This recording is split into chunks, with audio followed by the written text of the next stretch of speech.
What's up, guys? Brian Fell, Fell Law Group PLLC, back with another edition of the Florida Law Weekly Update. It's Thursday, it's Friday Eve, and we got the Memorial Day weekend coming up, so we definitely got things to look forward to, and we also got some interesting cases. So the first one I have this week is out of the First District, and this was a modification of timesharing case. And in this one, the husband had only supervised timesharing. So when the final judgment was entered, apparently he had an alcohol abuse problem. And so he was only allowed supervised timesharing with a set list of timesharing supervisors that he could use. He later, about 7 years later, he files a supplemental petition to modify and says his life has changed, he's no longer addicted to alcohol, and basically he's become a better parent, and so he should be able to have 50-50 timesharing unsupervised. So he files a supplemental petition. The former wife moves to dismiss, and it actually gets granted. The court dismisses the supplemental petition because there's case law out of the First DCA that essentially held that improved life circumstances and even overcoming addiction to alcohol and drugs and things like that were not sufficient to constitute a substantial change in circumstances warranting a modification of the timesharing. And the First DCA took another look at this and they reversed. And I thought it was interesting because they said they took a general look at Chapter 61, how the proceedings are in equity. They focused on 61.13 and how modification of timesharing is premised primarily on the best interests of the child. And they noted how the child's preferences could also be taken into account. These children were now 12 and almost 9 years old. And essentially the First DCA almost held as a matter of law that they were mature enough, or they probably could be mature enough so that their preferences in timesharing should be taken into account. And so this should proceed to an evidentiary hearing. The case should not get dismissed.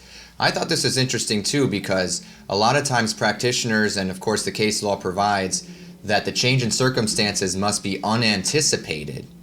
But you know, reading the statute, the word unanticipated appears nowhere in 61.13.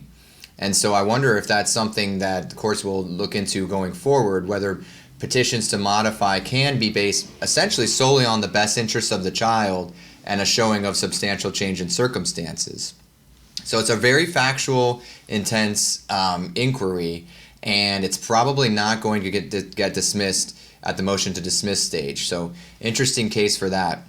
The next one I have is Stellato versus Stellato. It's out of the Fourth DCA, and this was a divorce case. This is just a reminder. You have to attach the child support guidelines to your final judgments.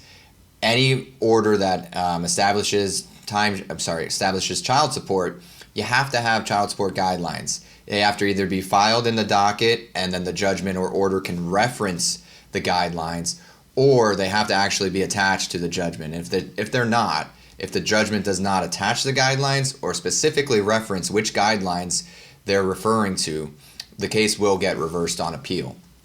The next case I have is Elsawaf, ELSAWAF versus Elsawaf. It's out of the Fifth DCA. This was an interesting case, and this has to do with last-minute motions for continuance. In this case, the attorney filed a motion for continuance right before the divorce trial, literally at 12:44 p.m. the day before the divorce trial. So it was 20 hours before the divorce trial was to begin. And the trial court, for whatever reason, actually granted the motion to withdraw. So the attorney was out of the case. Then the husband, who was now pro se, moved to continue the case so he can get a new lawyer. And the court denied his motion for continuance and made him go forward with the divorce case. And so the appellate court reversed.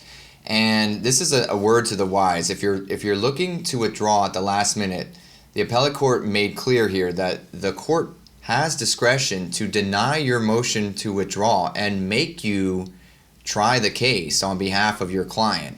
There's certain situations under the rule 4-1.16 which requires a lawyer to withdraw, cases where you must withdraw, mandatory. But those are slim, and that really involves things like crimes and frauds and things like that. Otherwise, withdrawal is permissive. and the court really does not have to allow you to withdraw from the case if it would materially or adversely affect your client.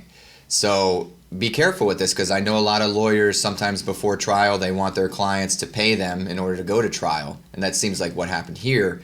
The client probably just did not pay, and so the lawyer withdrew.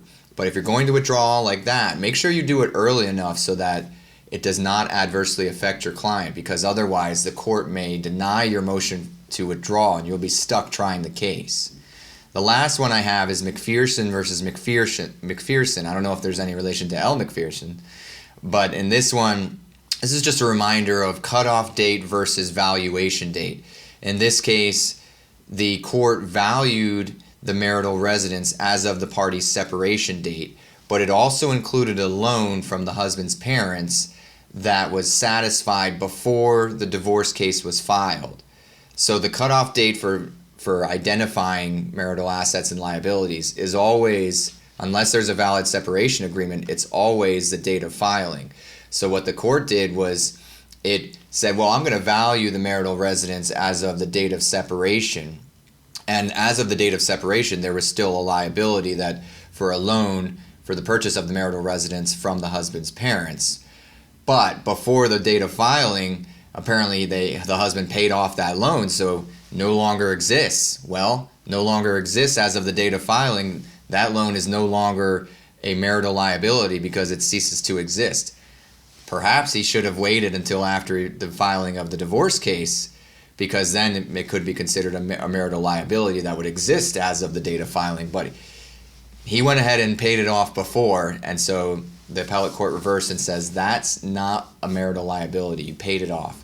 This is also interesting to me because there was an issue of whether a necklace was a marital asset that could be distributed.